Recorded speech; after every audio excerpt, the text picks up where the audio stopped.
Hi, this is Congresswoman Katie Porter. I represent California's 45th Congressional District here in Orange County, California. Thank you everyone for joining us today. I'm so happy to be here to discuss and share information on the fantastic programs that are helping care for our older residents during this pandemic. And I am honored to be joined by Holly Hagler with Meals on Wheels, Orange County, and Steve Moyer with Age Well Senior Services. Since the pandemic began, I have been fighting to help Orange County families through this difficult time. Congress has already passed several bills in response to the COVID-19 crisis, including the allocation of $554 million in federal relief funds to help Orange County at the county level with its response and mitigation efforts. There have been additional amounts that have been allocated specifically for things like hospital funding, testing, childcare, nutrition assistance. And it's really important that these funds that are being delivered to our local community are actually being put out into the community to help our most vulnerable residents stay safe and healthy. And these funds are a good start, but I am fighting for more action to support the continued well-being of all Orange County residents. Our cities and our community organizations need additional funding to help continue with the testing as the pandemic will continue to provide meals and to continue to provide the critical social services that so many families and residents have turned to during this time. I was proud to help lead a bipartisan group of mayors and council members right here from the 45th Congressional District to call on House and Senate leaders of both parties to provide for direct relief to our cities in Orange County.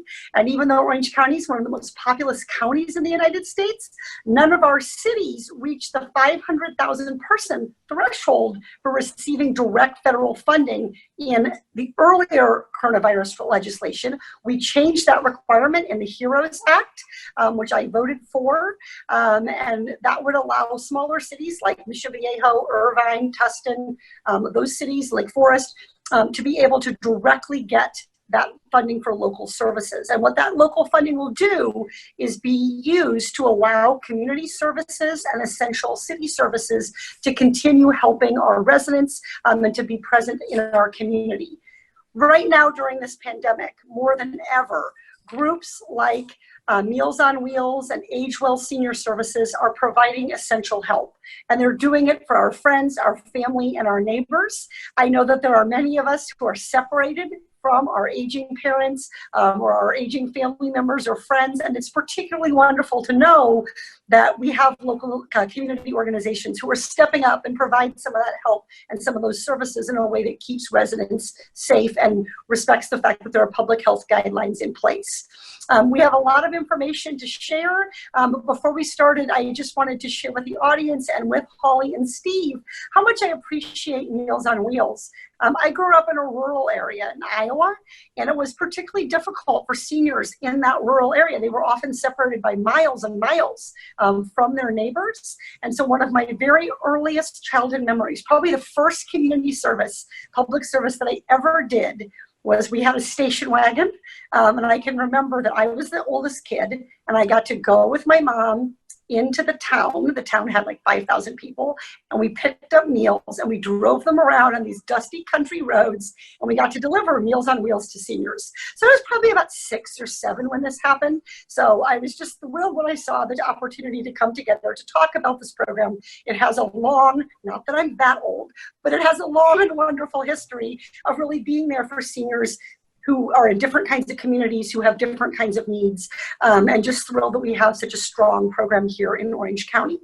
So what I wanted to do is start by asking some questions to Holly and to Steve, and then we'll take some audience questions as well. So if you do have questions, go ahead and type those into the Facebook Live feed, and we'll try to answer as many as we can. So my first question, I'll just start with Holly. Could you tell us the basic eligibility requirements to participate in Meals on Wheels? And I guess before you do that, not everyone may know what Meals on Wheels is. So could you just describe maybe you could describe the program in a snapshot, and then Steve, you could tell us the basic eligibility criteria. Sure. You bet, absolutely. So Meals on Wheels are meals delivered to the home for our older adults who are unable to cook or clean or shop for themselves. And we both, through Orange County, between Agewell and Meals on Wheels OC, we deliver breakfast, lunch, and dinner 5 days a week to older adults. The meals are nutritionally balanced. Everything that we do is overseen by registered dietitians to make sure they're getting, the participants are getting all of the nutritional requirements that they need to remain strong and healthy. They're really designed to help people remain in the community, to live in the homes that they love, and to be able to still connect with their family, connect with their neighbors without having to go to some kind of an institutional setting. The programs that we provide are in largely funded, but not entirely, but through the Federal Older Americans Act. And that funding comes from Washington to the state, to the county, and then to us to administer the programs. So, and we've been doing these programs for 50 years. So they are part of our community. Wonderful. And Steve, could you tell us what are the basic eligibility requirements for someone to get the services that Holly described? You must be 60 or older and homebound, and because of illness or disability, you need the meals. You don't have the ability to cook meals yourself. And the interesting thing about this, Katie, is Congresswoman, is that Meals on Wheels people, when you come into contact with them, they will indeed change your life. And the thing about all of our meals, they're delivered by volunteers. That's what makes our organization run, is roughly 500 volunteers in South Orange County. And the volunteers at times will end up saving lives, because this contact is not only delivering Meals on Wheels, but it's a socialization that these people need. And there are times when we go, let's say, Mrs. Smith's house, and we arrive, an individual, Mrs. Smith, may not be doing well. And that's when we spring into more action. And if we need to call 911, or we need to bring in other case management to identify how we can better help Mrs. Smith, it's amazing. Wonderful. And what is the fee to participate, Steve, in this kind of program? And does it vary by area? It's totally free. And we're a nonprofit organization. We do receive some government assistance, but we need to go out and raise monies, because obviously it's a cost to us to make that happen. Three meals. So as nonprofits, volunteers and donations help fund your work along with that federal funding.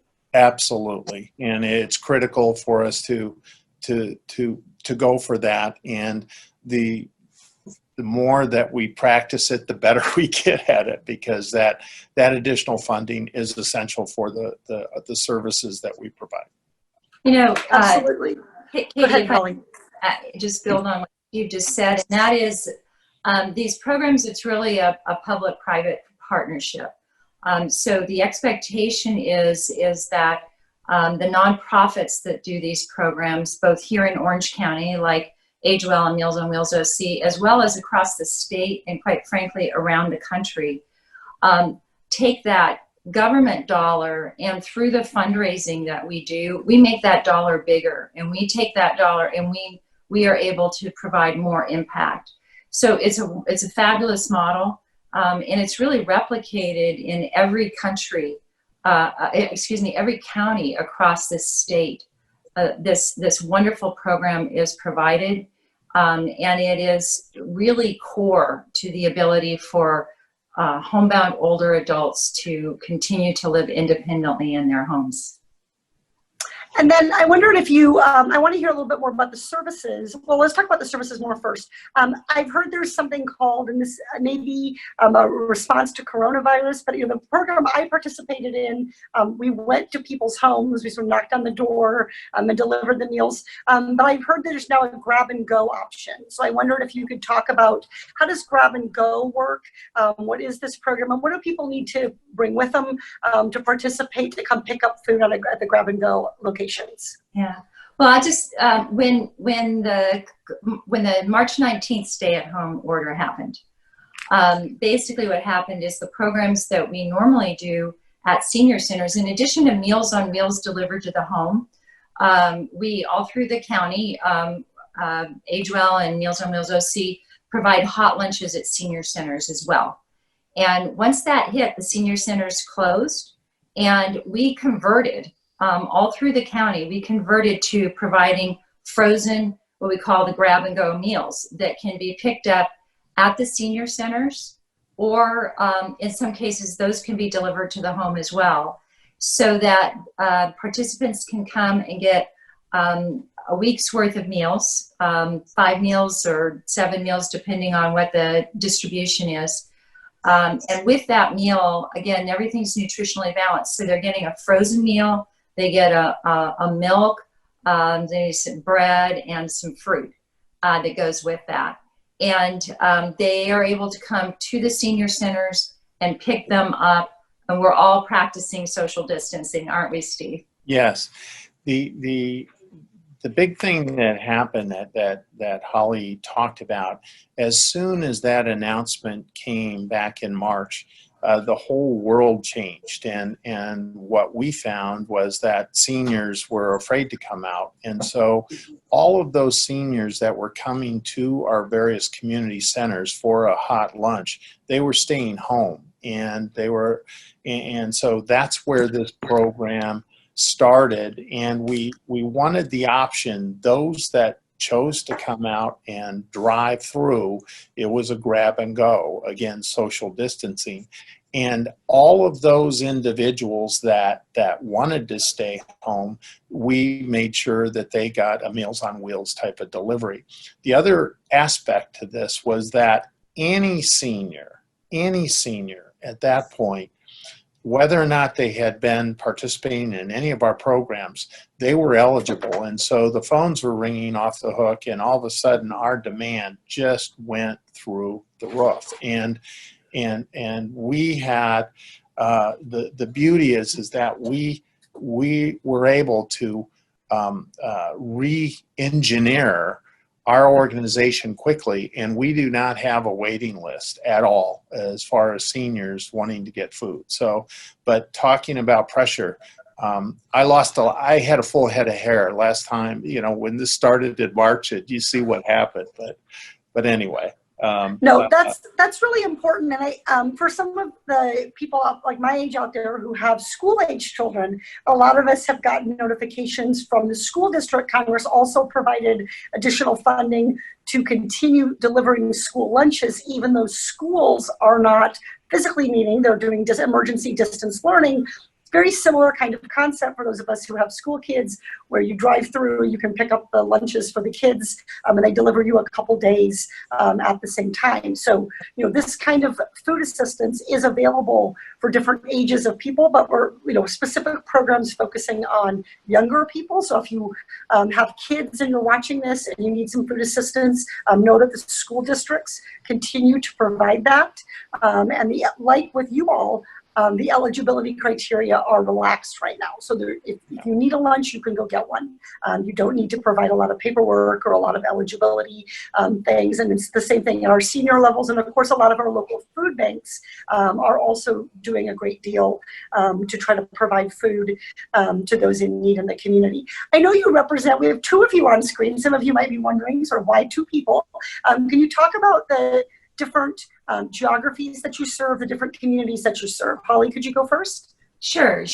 So we serve all of Central and North Orange County, which would be sort of everything north of Irvine and Newport Beach. So starting with Costa Mesa, Tustin, Orange, Huntington Beach, fill in up toward the entire north part of the the county. It's about 20 cities, and it's very, very densely populated. And so, you know, the numbers that we end up needing to reach are quite large and quite diverse as well. And then could you give, at the same time, Holly, could you give your, and we'll make sure we post this information as well, but could you give your website, how people want to get help and they're in those areas, where can they go?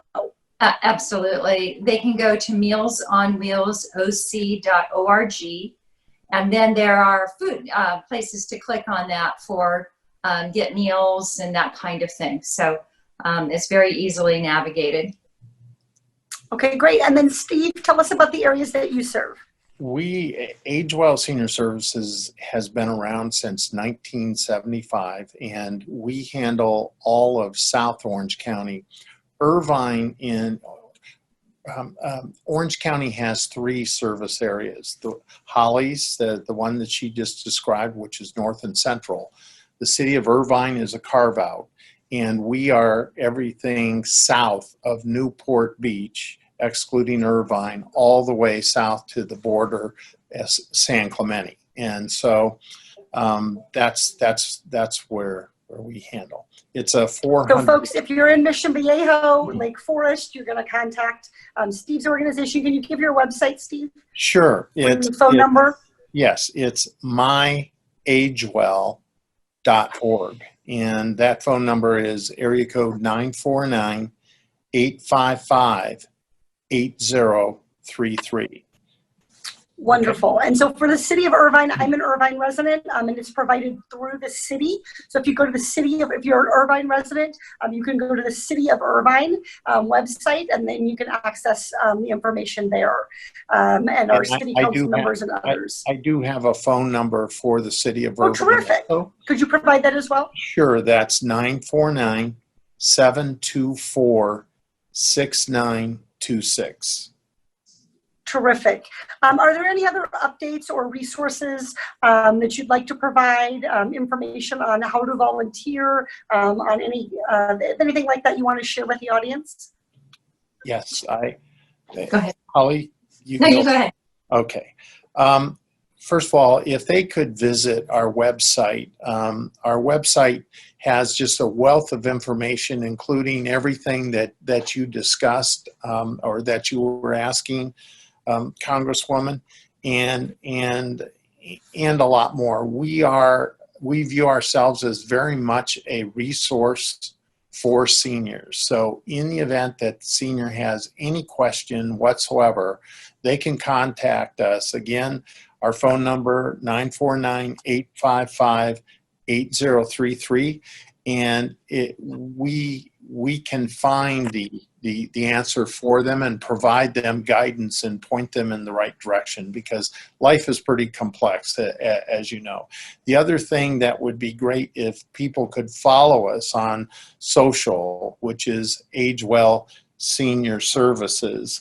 We have a lot of information at this point, and it's even become more critical during COVID as people are locked up in isolation, protecting themselves, and that's where they should be as far as safety.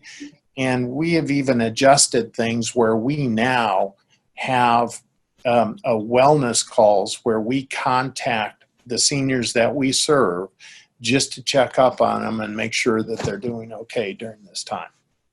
Well, I'm sure you're more tactful than I am. I called a friend of mine recently to check up on them, and I said, I'm calling because you're a senior. And they were like, thank you for pointing that out. So I'm sure they're expecting it to hear from you, but it is a really nice service that you provide. And as you mentioned, I mean, the work that you do, this is, I think, for some people, often an entry point. As you mentioned, Holly, part of the goal is to allow people to stay in their homes, but then provide some of those services. If it becomes hard to drive, for example, then this is a way that they still may be comfortable living at home, but without that driving, it can be hard to get meals. So can you talk a little bit, Holly, about any updates or additional resources that you want to share with our viewers? Yeah, so one of the things that is paired with our Meals on Wheels for the homebound older adults is case management support. So similar to what Steve was describing, we both provide those resources. So it's not just a meal that people are getting, but we help them navigate other resources and connect them, whatever it might be. So it could be getting registered for certain programs, connecting with transportation options, or just sometimes we just get on the phone with them and help them call. You know, if they're like, I don't know how to call reach out to my doctor. Our case managers will help them do that. And that is part of the program that we jointly provide between AgeWell and us. There is support for that. And so if they call, if they call our office or go to our website to reach us, we'll be able to provide those resources. The other thing is I think everybody knows that most grocery stores are opening and reserving their first hour for seniors. So we encourage people to do that. And the other thing is the food banks, Second Harvest and OC Food Bank are also doing distributions of food boxes for seniors from the senior centers. So if they go to AgeWell's site or they go to our website, they can find a list of the senior centers where we are and contact them, and they can always share when their food box distribution is. The cities have been great during this process. They have come in alongside us. We all rely on volunteers tremendously, but a lot of volunteers didn't want to volunteer. They felt like they needed to stay home, and they did, because one of the things that we find is that most of our volunteers are seniors, and that's the case for these programs. And so while many of our volunteers stayed, a lot of them, as a matter of fact, more than we thought, some felt they belonged at home, and they did. So the cities have really come in and been great partners all across Orange County to helping us get these services out. We couldn't do it without their support. That is very, very true. And in South Orange County, the cities have been they have been ready to jump in and have. And I got to say also the county, the support that we've gotten, including PPEs, when so difficult to get, the county stepped in and was there to support. So it really has been a thing a beauty, just watching it naturally and evolve, where people want to get involved and help the people that are in need, and those are seniors during this period of time. So and I think one of the things that's so terrific, and I've had the opportunity to see this across a lot of different areas. This is one example today that we're talking about, but to see that, when Congress provides funding, what happens on the ground. And so for me, as a parent of public school kids, we authorize that additional nutrition assistance money for schools to continue to deliver lunches, to expand lunches to and then not 2 days later, I got the email from the district explaining how to go get it. So I think it's really great to remind people there is dysfunction in Washington. There are real challenges, but it's great to hear stories about Washington being able to step up, provide the resources, the state, the county, the cities, and really importantly, our nonprofits and our community members, our neighbors, who are stepping up to work in collaboration in a moment like this. We did have one question that came in. One of the questions was, we have some people, of course, who come to Orange County in the winter or just rent a place. We have some people who are here longer now because they're not traveling back. Can somebody who's here but maybe has a permanent residence somewhere else who's here for part of the year, can they use your services? Is there what's the residency requirement, or is it a matter of just calling and being able to give their address and things like that? There is no residency requirement. They can go to wherever location is offering the services if they have a need. The only requirement is that somebody be age 60 or over. There's no income requirement. It's really if they are going to get the congregate or the grab and go meals, they just go to the senior center if those are being distributed, or if they need to receive them at home. If they qualify for the home delivered meals, as Steve was saying, if they are homebound, they're here. So if they qualify for that program, then they can receive the services. Wonderful. And I should say, I think that, there's a perception that, particularly in some parts of our city, that we have seniors who are concentrated in Laguna Woods, for example. We have some senior communities. But, one of the things about Orange County that I think, I really see is people who are aging here want to stay here. This is a beautiful, wonderful place to live. And so for a lot of us, it's great to learn about these services, to volunteer. These are the same programs you mentioned been around. You guys have been around here for decades. You're going to continue to be here supporting our community. So it's great to learn about these services. And I think too, even before the pandemic, some of the estimates about the challenges of hunger or food insecurity for our seniors. I saw some research that suggested that for our low-income older adults, many of whom are living exclusively or almost exclusively on Social Security, this is a higher cost area for housing. And so what that can mean is that people can come up short on food. And so because of that housing squeeze, the need for food assistance can be high. So I saw some research suggesting that for low-income older Americans, it might be as many as 1 in 4, and that number might have gone up a lot since the pandemic. So when I've been calling constituents, a lot of them have said, I've never needed to ask for help before. I've never had to apply for this kind of service or that kind of service. And I think it's really important to understand that lots of people use these different kinds of services. You guys have been here for decades. And so it's really important to reach out if you need that help, because your nutrition and you're having steady meals, it's important for your blood sugar. It's important for your cardiovascular health. It's important for your ability, if you were to get sick, not just with coronavirus, but with anything, your ability to recover and to heal is going to be higher if you have good nutrition. And so I think that's a really important, if you're struggling, this is really an opportunity to get some help. And like you said, to stay in your home, but improve your quality of life while you're there. And Katie, if I may, Congresswoman, if I may add one additional thing that that AgeWell does.